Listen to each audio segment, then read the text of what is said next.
তব কথামৃতম তপ্ত জীবনম কবিভিড়িতম কলমশাপহম শ্রবণমঙ্গলং শ্রীমদাততম ভুবি গৃণন্তি যে বুড়িদা জন।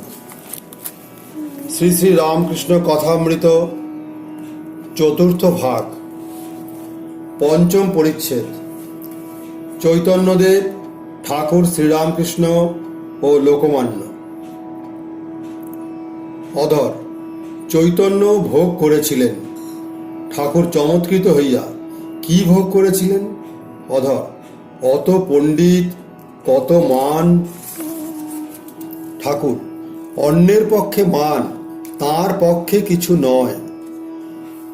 তুমি আমায় মানো আর নিরঞ্জন মানে, আমার পক্ষে এক। সত্য করে বলছি, একজন টাকাওয়ালা লোক হাতে থাকবে এ মনে হয় না। মনোহর বললে, সুরেন্দ্র বলেছে রাখাল এর কাছে থাকে, নালিশ চলে। আমি বললাম, কে রে সুরেন্দ্র? তার শতরঞ্চ আর বালিশ এখানে আছে, আর সে টাকা দেয়? অধর, 10 টাকা করে মাসে বুঝি দেন?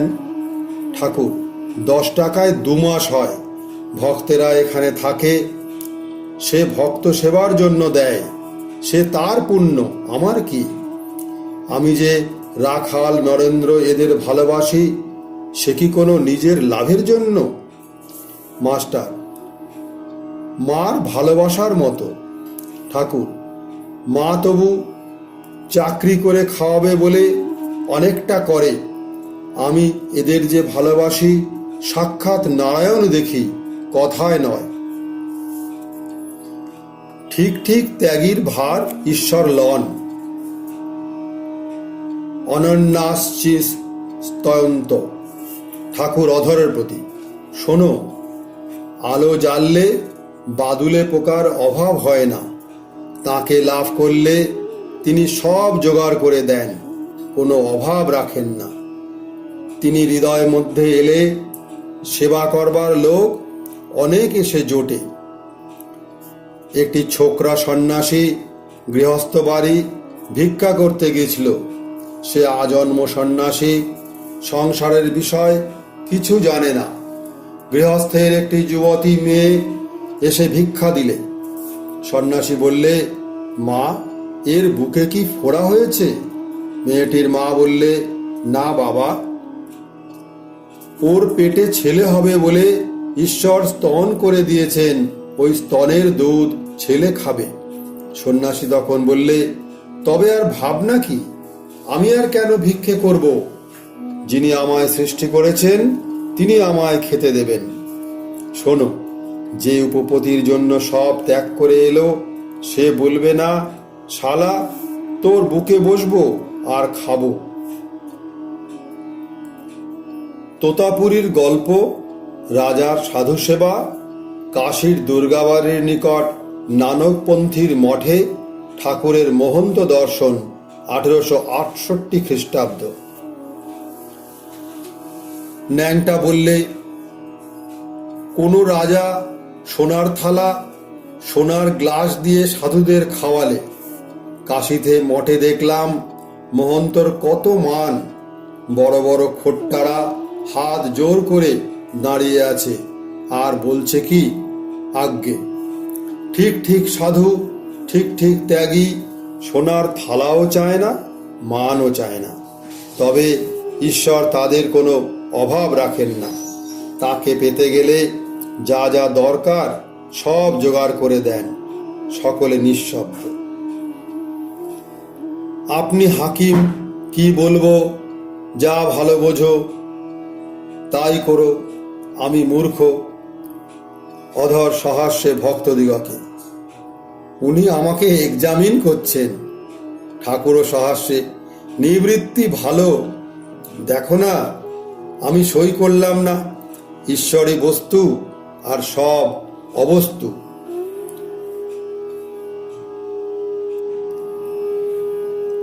হাজরা আসিয়া ভক্তদের কাছে মেঝেতে বসিলেন। হাজরা কখনো কখনো সোহং সোহং করেন। লাটু প্রভৃতি ভক্তদের বলেন, তাকে পূজা করে কি হয়, তাঁরই জিনিস তাকে দেওয়া।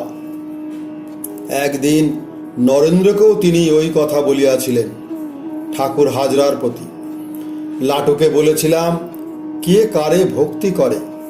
হাজরা, ভক্ত আপনি আপনাকেই ডাকে। ঠাকুর, এ তো খুব উঁচু কথা। বলি রাজাকে বৃদ্ধাম বলি বলেছিলেন, তুমি ব্রহ্মণ্য দেবকে কি ধন দেবে? তুমি যা বলছো ওইটুকুর জন্যই সাধন ভজন, তার নাম গুণগান। আপনার ভিতর আপনাকে দেখতে পেলে তো সব হয়ে গেল। ওইটি দেখতে পাবার জন্যেই সাধনা, আর ওই সাধনার জন্যেই শরীর। যতক্ষণ না স্বর্ণ প্রতিমা ঢালাই হয় ততক্ষণ মাটির ছাঁচের দরকার হয়। প্রতিমা হয়ে গেলে মাটির ছাঁচটা ফেলে দেওয়া যায়। ঈশ্বর দর্শন হলে শরীর ত্যাগ করা যায়। তিনি শুধু অন্তরে নয়, অন্তরে বাহিরে। কালীঘরে মা আমাকে দেখালেন, সবই চিন্ময়, মাই সব হয়েছেন। প্রতিমা, আমি, কোষাকুষি, চুমকি, চৌকাঠ, মার্বেল, পাথর সব চিন্ময়। এইটি সাক্ষাৎকার করবার জন্যই তাকে ডাকা, সাধন ভজন, তার নাম গুণকীর্তন। এইটির জন্যই তাকে ভক্তি করা। ওরা লাটু প্রভৃতি এমনি আছে, এখনো অত উচ্চ অবস্থা হয় নাই। ওরা ভক্তি নিয়ে আছে, আর ওদের সোহং ইত্যাদি কিছু বলো না। পাখি যেমন শাবকদের পক্ষাচ্ছাদন করিয়া রক্ষা করে, দয়াময় গুরুদেব ঠাকুর শ্রীরামকৃষ্ণ সেই রূপে ভক্তদের রক্ষা করিতেছেন। অধর ও নিরঞ্জন জলযোগ করিতে বারান্দায় গেলেন, জল খাইয়া ঘরে ফিরিলেন। মাস্টার ঠাকুরের কাছে মেঝেতে বসিয়া আছেন। 4টে পাশ ব্রাহ্ম ছোকরার কথা, এর সঙ্গে আবার তর্ক বিচার। অধর সহাস্যে, আমাদের এত কথা হলো, ইনি মাস্টার একটিও কথা কন নাই। ঠাকুর, কেশবের দলের একটি 4টে পাশ করা ছোকরা সবাই আমার সঙ্গে তর্ক করছে দেখে কেবল হাসে আর বলে, এর সঙ্গে আবার তর্ক? কেশব সেনের ওখানে আর একবার তাকে দেখলাম, কিন্তু তেমন চেহারা নাই। শ্রীযুক্ত রাম চক্রবর্তী বিষ্ণু ঘরের পূজারী ঠাকুরের ঘরে আসিলেন। ঠাকুর বলিতেছেন, দেখো রাম, তুমি কি দয়ালকে বলেছ মিছরির কথা? না না, ও আর বলে কাজ নাই, অনেক কথা হয়ে গেছে। ঠাকুরের রাত্রের আহার, সকালের জিনিস খেতে পারি না। রাত্রে ঠাকুরের আহার একখানি দুইখানি মা কালীর প্রসাদী লুচি ও একটু সুজির পায়েস। ঠাকুর মেঝেতে আসনে সেবা করিতে বসিয়াছেন। কাছে মাস্টার বসিয়া আছেন, লাটুও ঘরে আছেন। ভক্তেরা সন্দেশাদি মিষ্টান্ন আনিয়াছিলেন। সন্দেশ একটি স্পর্শ করিয়া ঠাকুর লাটুকে বলিতেছেন, এ কোন শালার সন্দেশ? বলিয়াই সুজির পায়েসের বাটি হইতে নিচে ফেলিয়া দিলেন। মাস্টার ও লাটুর প্রতি, ও আমি সব জানি, ওই আনন্দ চাটুর্যদের ছোকরা এনেছে যে ঘোষপাড়ার মাগির কাছে যায়। লাটু, এ গজা দিব? ঠাকুর, কিশোরী এনেছে? লাটু, এ আপনার চলবে? ঠাকুর সহাস্যে, হ্যাঁ। মাস্টার ইংরাজি পড়া লোক। ঠাকুর তাহাকে বলিতেছেন, সকলের জিনিস খেতে পারি না, তুমি এসব মানো? মাস্টার, আজ্ঞে, ক্রমে সব মানতে হবে। ঠাকুর, হ্যাঁ। ঠাকুর পশ্চিম দিকের গোল বারান্দাটিতে হাত ধুইতে গেলেন। মাস্টার হাতে জল ঢালিয়া দিতেছেন। শরৎকাল, চন্দ্র উদয় হওয়াতে নির্মল আকাশ ও ভাগীরথী বক্ষ ঝকমক করিতেছে। ভাটা পড়িয়াছে। ভাগীরথী দক্ষিণ বাহিনী মুখ ধুইতে ধুইতে মাস্টারকে বলিতেছেন, তবে নারায়ণকে টাকাটা দেবে? মাস্টার, যে আজ্ঞে, দেব বই কি। ঊনবিংশ খণ্ড। ঠাকুর দক্ষিণেশ্বর মন্দিরে নরেন্দ্র প্রভৃতি ভক্ত সঙ্গে। প্রথম পরিচ্ছেদ। জ্ঞান অজ্ঞানের পার হও। শশধরের শুষ্ক জ্ঞান। ঠাকুর শ্রীরামকৃষ্ণ মধ্যাহ্ন সেবার পর দক্ষিণেশ্বর মন্দিরে ভক্ত সঙ্গে ঘরে বিশ্রাম করিতেছেন। আজ নরেন্দ্র, ভবনাথ প্রভৃতি ভক্তেরা কলিকাতা হইতে আসিয়াছেন। মুখুজ্জে ভ্রাতৃদ্বয়, জ্ঞানবাবু, ছোট গোপাল, বড় কালী প্রভৃতি এরাও আসিয়াছেন। কন্যগড় হইতে 3-4টি ভক্ত আসিয়াছেন। রাখাল শ্রীবৃন্দাবনে বলরামের সহিত আছেন। তাহার জ্বর হইয়াছিল, সংবাদ আসিয়াছে। আজ রবিবার 14 সেপ্টেম্বর 1884, কৃষ্ণা দশমী তিথি 30 ভাদ্র 1291। নরেন্দ্র পিতৃবিয়োগের পর মা ও ভাইদের লইয়া বড়ই ব্যতিব্যস্ত হইয়াছেন। তিনি আইন পরীক্ষার জন্য প্রস্তুত হইবেন। জ্ঞানবাবু 4টে পাশ করিয়াছেন ও সরকারের কর্ম করেন। তিনি 10টা-11টার সময় আসিয়াছেন। ঠাকুর জ্ঞানবাবু দৃষ্টে। কি গো, হঠাৎ যে জ্ঞানোদয়? জ্ঞানবাবু সহাস্যে, আজ্ঞে, অনেক ভাগ্যে জ্ঞানোদয় হয়। ঠাকুর সহাস্যে, তুমি জ্ঞান হয়ে অজ্ঞান কেন? ও বুঝেছি, যেখানে জ্ঞান সেখানেই অজ্ঞান। বশিষ্ঠদেব অত জ্ঞানী, পুত্র শোকে কেঁদেছিলেন। তাই তুমি জ্ঞান অজ্ঞানের পার হও।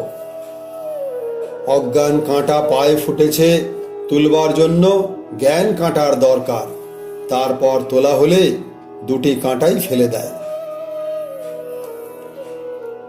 নির্লিপ্ত গৃহস্থ ঠাকুরের জন্মভূমিতে ছুতরদের মেয়েদের কাজ দর্শন।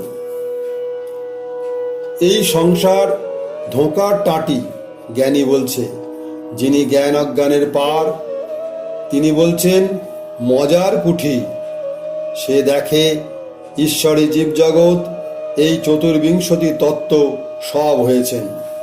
তাকে লাভ করার পর সংসার করা যেতে পারে, তখন নির্লিপ্ত হতে পারে। ও দেশে ছুতরদের মেয়েদের দেখেছি ঢেঁকি নিয়ে চিঁড়ে কোটে, এক হাতে ধান নাড়ে, আর এক হাতে ছেলেকে মাই দেয়, আবার খরিদ্দারের সঙ্গে কথাও করছে। তোমার কাছে 2 আনা পাওনা আছে, দাম দিয়ে যেও। কিন্তু তার 12 আনা মন হাতের উপর, পাছে হাতে ঢেঁকি পড়ে যায়। 12 আনা মন ঈশ্বরেতে রেখে 4 আনা লয়ে কাজকর্ম করা। শ্রীযুক্ত পণ্ডিত শশধরের কথা ভক্তদের বলিতেছেন। দেখলাম একঘেয়ে কেবল শুষ্ক জ্ঞান বিচার নিয়ে আছে। যে নিত্যেতে পৌঁছে লীলা নিয়ে থাকে, আবার লীলা থেকে নিত্যে যেতে পারে, তারই পাকা জ্ঞান, পাকা ভক্তি। নারদাদি ব্রহ্মজ্ঞানের পর ভক্তি নিয়েছিলেন, এরই নাম বিজ্ঞান। শুধু শুষ্ক জ্ঞান, ও যেন ভস করে ওঠা তুবড়ি, খানিকটা ফুল কেটে ভস করে ভেঙে যায়।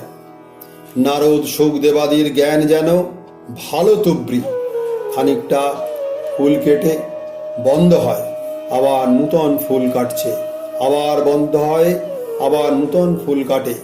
নারদ শুকদেবাদির তার উপর প্রেম হয়েছিল। প্রেম সচ্চিদানন্দকে ধরবার দড়ি।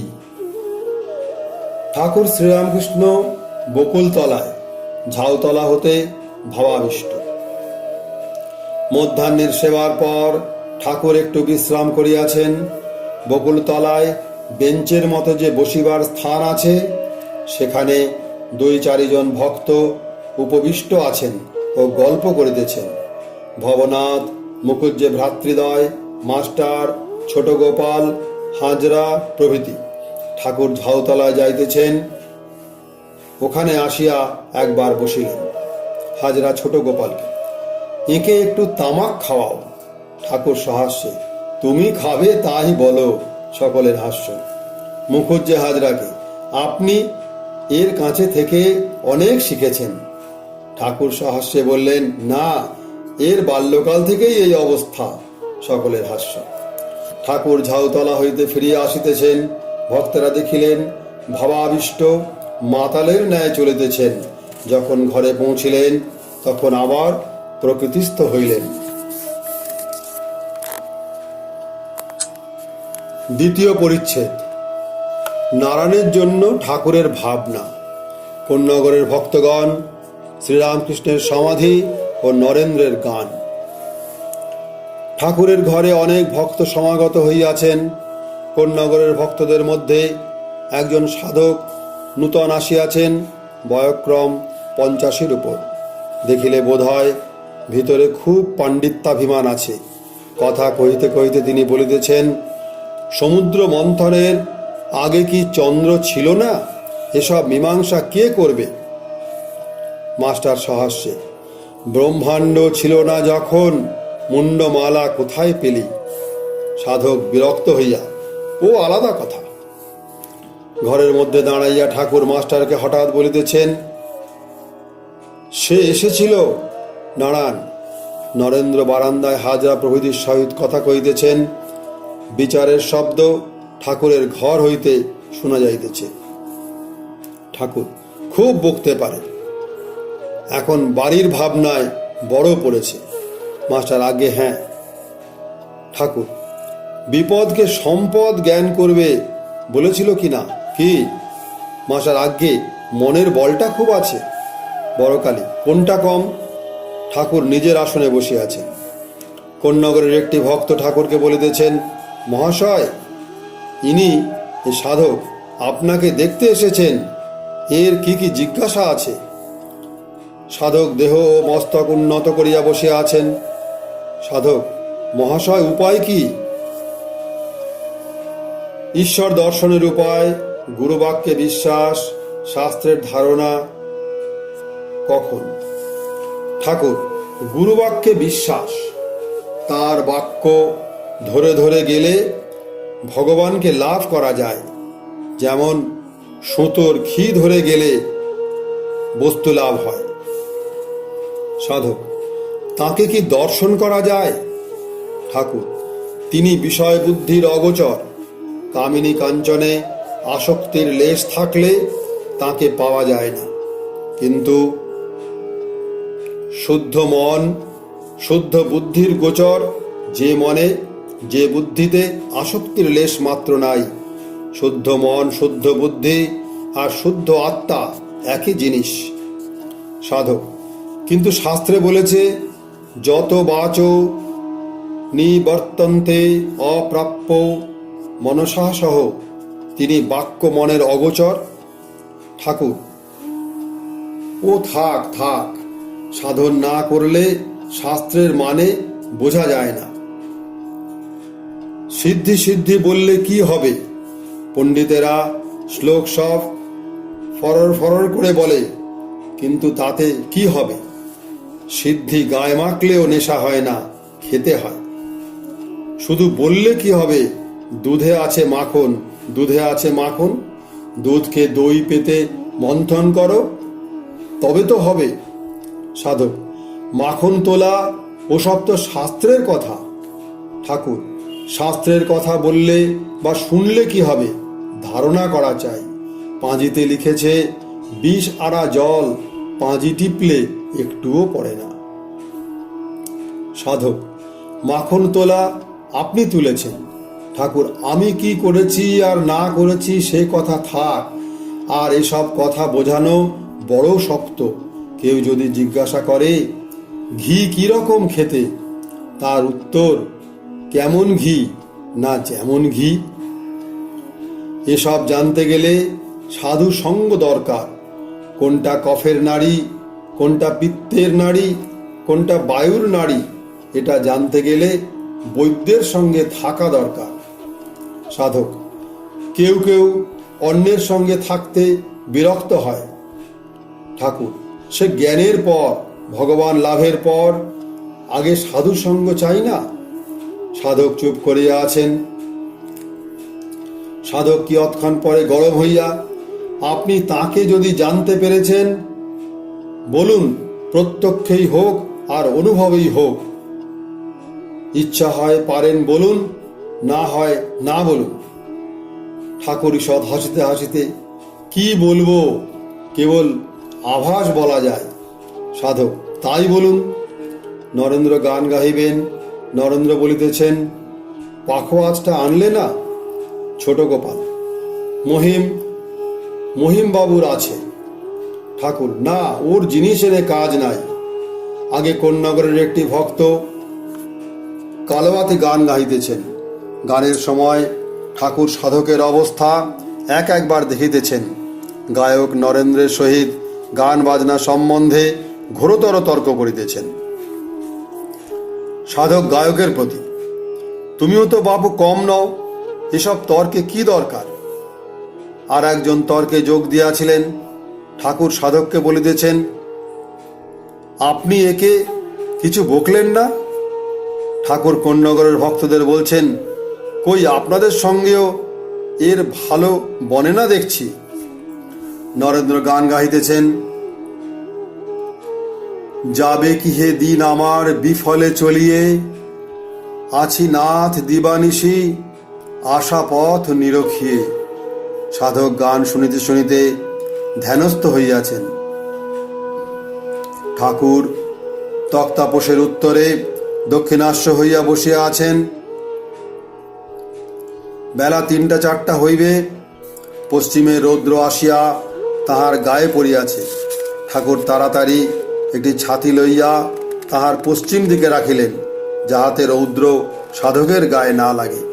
নরেন্দ্র গান গাইতেছেন, মলিন পঙ্কিল মনে কেমনে ডাকিব তোমায়,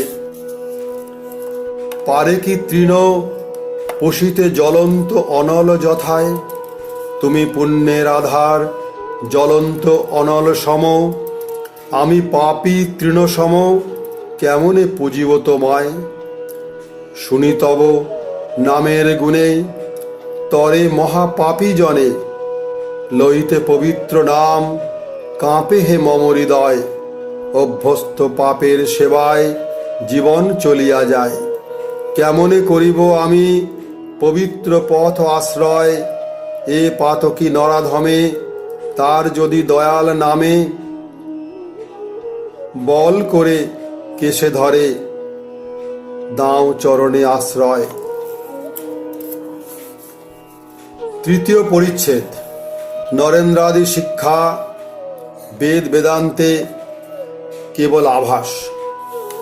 নরেন্দ্র গান গাহিতেছেন, সুন্দর তোমার নাম দিনশরণ হে, বরসে অমৃতধার জুড়ায় শ্রবণ ও প্রাণ রমণ হে, গভীর বিষাদ রাশি নিমেষে বিনাশে যখনই, তব নাম সুধা শ্রবণে পরশে, হৃদয় মধুময় তব নাম গানে, হয় হে হৃদয়নাথ চিদানন্দ ঘন হে।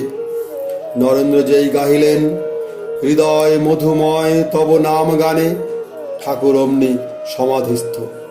সমাধির প্রারম্ভে হস্তের অঙ্গুলি, বিশেষত বৃদ্ধাঙ্গুলি স্পন্দিত হইতেছে।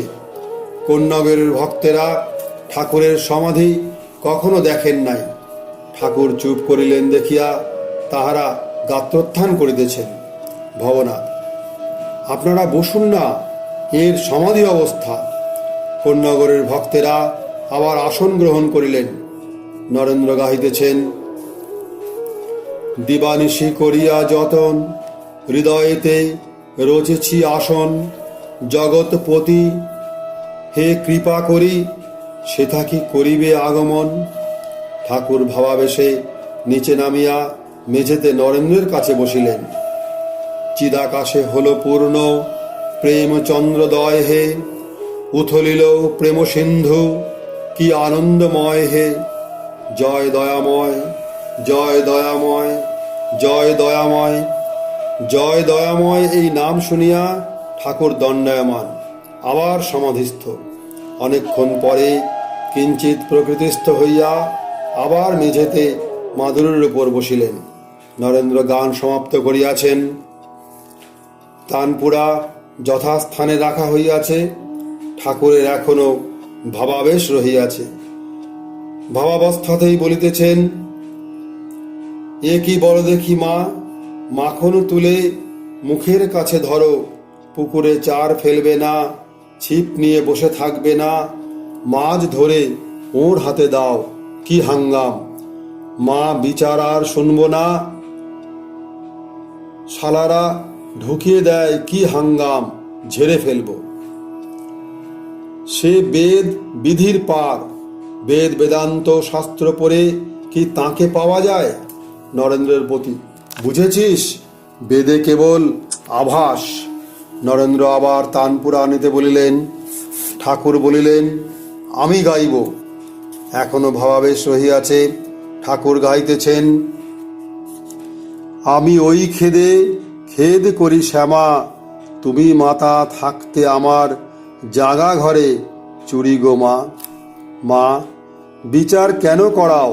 আবার গাইতেছেন, এবার আমি ভালো ভেবেছি, ভালো ভাবির কাছে ভাব শিখেছি, ঘুম ভেঙেছে, আর কি ঘুমাই যোগে, জাগে জেগে আছি, যোগনিদ্রা তোরে দিয়ে মা, ঘুমেরে ঘুম পাড়াইছি।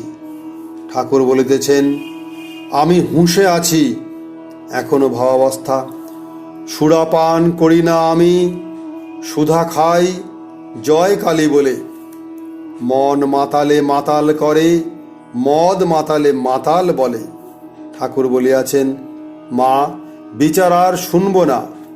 নরেন্দ্র গাহিতেছেন, আমায় দে মা পাগল করে, আর কাজ নাই জ্ঞান বিচারে, তোমার প্রেমের সুরাপানে করো মাতোয়ারা, ওমা ভক্ত চিত্ত হরা, ডুবাও প্রেম সাগরে। ঠাকুর ঈষৎ হাসিতে হাসিতে বলিতেছেন, দে মা পাগল করে। তাকে জ্ঞান বিচার করে, শাস্ত্রের বিচার করে পাওয়া যায় না। কোন্নগরের গায়কের কালবাতি গান ও রাগিনী আলাপ শুনিয়া প্রসন্ন হইয়াছেন। বিনীতভাবে গায়ককে বলিতেছেন, বাপু একটি আনন্দময়ীর নাম। গায়ক, মহাশয় মাপ করবেন। ঠাকুর গায়ককে হাত জোর করিয়া প্রণাম করিতে করিতে, না বাপু, একটি জোর করতে পারি।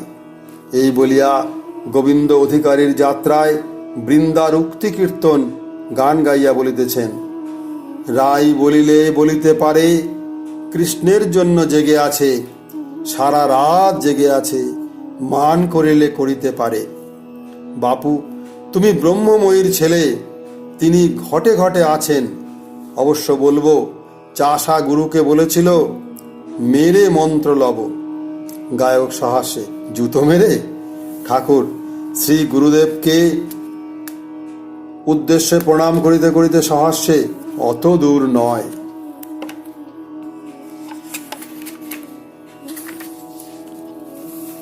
আবার ভাবাবিষ্ট হইয়া বলিতেছেন, প্রবর্তক সাধক সিদ্ধ, সিদ্ধের সিদ্ধ, তুমি কি সিদ্ধ না সিদ্ধের সিদ্ধ? আচ্ছা গান করো। গায়ক রাগিনী আলাপ করিয়া গান গাইতেছেন, মন বারণ। শব্দ ব্রহ্মে আনন্দ, মা আমি না তুমি? ঠাকুর আলাপ শুনিয়া, বাবু এতেও আনন্দ হয় বাবু। গান সমাপ্ত হইল। কোন্নগরের ভক্তেরা প্রণাম করিয়া বিদায় লইলেন। সাধক জোর হস্তে প্রণাম করিয়া বলছেন, গোসাই তবে আসি। ঠাকুর এখনো ভাবাবিষ্ট, মার সঙ্গে কথা কইতেছেন। মা আমি না তুমি? আমি কি করি? না না তুমি। তুমি বিচার শুনলে না এতক্ষণ আমি শুনলাম? না আমি না, তুমি, তুমিই শুনলে। পূর্ব কথা, সাধুর ঠাকুরকে শিক্ষা, তমগুণী সাধু। ঠাকুর প্রকৃতিস্থ হইয়াছেন। নরেন্দ্র ভবনাথ মুখুজ্জে ভ্রাতৃদ্বয় প্রভৃতি ভক্তদের সহিত কথা কহিতেছেন। সাধকটির কথায় ভবনাথ সহাস্যে, কি রকমের লোক? ঠাকুর, তমগুণী ভক্ত। ভবনাথ, খুব শ্লোক বলতে পারে। ঠাকুর, আমি একজনকে বলেছিলাম ও রজগুণী সাধু, ওকে সিধে টিধে দেওয়া কেন? আর একজন সাধু আমায় শিক্ষা দিলে, অমন কথা বলো না, সাধু 3 প্রকার, সত্যগুণী, রজগুণী, তমগুণী। সেই দিন থেকে আমি সব রকম সাধুকে মানি। নরেন্দ্র সহাস্যে, কি হাতি নারায়ণ? সবই নারায়ণ। ঠাকুর সহাস্যে, তিনি বিদ্যা অবিদ্যা রূপে লীলা করছেন। আমি প্রণাম করি।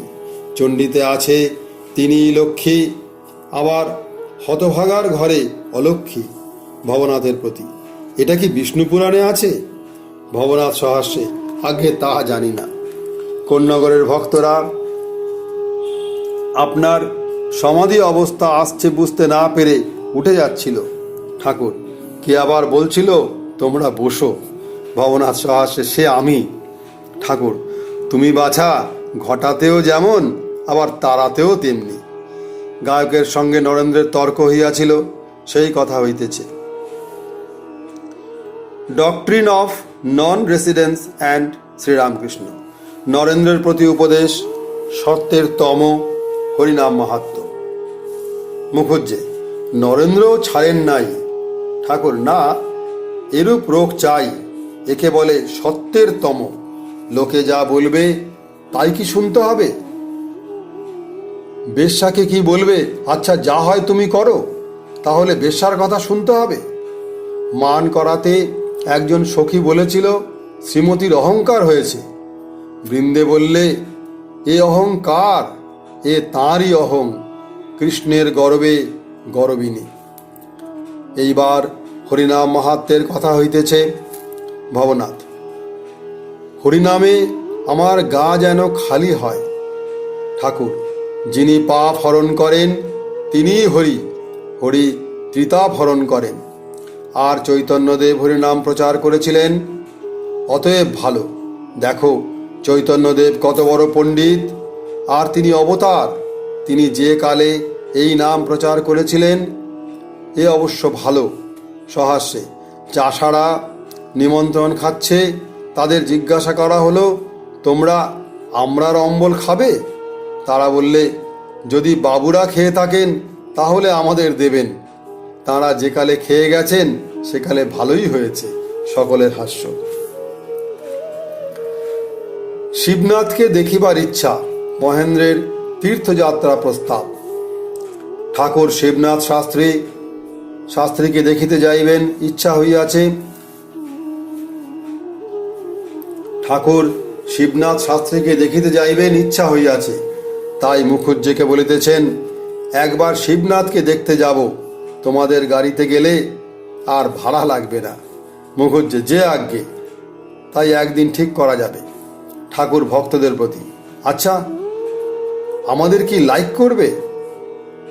অত ওরা ব্রাহ্ম ভক্তেরা সাকারবাদীদের নিন্দা করে। শ্রীযুক্ত মহেন্দ্র মুখুজ্জে তীর্থযাত্রা করিবেন, ঠাকুরকে জানাইতেছেন। ঠাকুর সহাস্যে, সে কি গো, প্রেমের অঙ্কুর না হতে হতে যাচ্ছ? অঙ্কুর হবে, তারপর গাছ হবে, তারপর ফল হবে। তোমার সঙ্গে বেশ কথাবার্তা চলছিল। মহেন্দ্র, আচ্ছা একটু ইচ্ছা হয়েছে ঘুরে আসি, আবার শীঘ্র ফিরে আসব। চতুর্থ পরিচ্ছেদ। নরেন্দ্রের ভক্তি। যদু মল্লিকের বাগানে ভক্ত সঙ্গে শ্রী গৌরাঙ্গের ভাব। অপরাহ্ন হইয়াছে, বেলা 5টা হইবে। ঠাকুর গাত্রোত্থান করিলেন। ভক্তেরা বাগানে বেড়াইতেছেন, অনেকে শীঘ্র বিদায় লইবেন। ঠাকুর উত্তরের বারান্দায় হাজরার সহিত কথা কহিতেছেন। নরেন্দ্র আজকাল গুহদের বড় ছেলে অন্নদার কাছে প্রায় যান। হাজরা, গুহদের ছেলে অন্নদা শুনলাম বেশ কঠোর করছে, সামান্য সামান্য কিছু খেয়ে থাকে, 4 দিন অন্তর অন্ন খায়। ঠাকুর, বলো কি? কে জানে কোন ভেক্সে নারায়ণ মিল যায়। হাজরা, নরেন্দ্র আগমনী গাইলে ঠাকুর ব্যস্ত হইয়া কিরকম? কিশোরী কাছে দাঁড়াইয়া ঠাকুর বলছেন, তুই ভালো আছিস? ঠাকুর পশ্চিমের গোল বারান্দায় শরৎকাল গেরুয়া রঙে ছোপানো একটি ফ্লানেলের জামা পরিতেছেন ও নরেন্দ্রকে বলছেন, তুই আগমনী গিয়েছিস?